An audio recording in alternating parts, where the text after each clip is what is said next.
वर्धा जिल्ह्यातील कुर्जडी जामठा या गावामध्ये अनेक वर्षापासून अतिक्रमण करून राहत आहे. 2007 पासून कित्येक लोकांनी पैसे सुद्धा भरलेले आहे, परंतु अद्यापही त्यांचं अतिक्रमण नियमाकुल झालं नाही.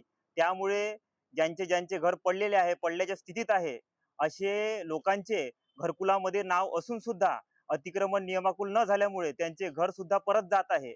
पावसाळ्याचे दिवस आहे, कुठल्याही परिस्थितीमध्ये कोणताही घातपात होऊ शकतो. ते कुजलेले घर त्यांच्या अंगावर पडू शकते. अशा परिस्थितीत त्याचं अतिक्रमण नियमाकुल न झाल्यास त्यांचे घर परत जाऊ शकते.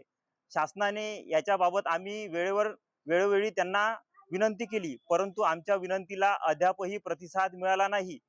आम्ही माननीय जिल्हाधिकारी महोदयांना सांगितलं आहे की लवकरात लवकर याबाबत निर्णय घ्यावा.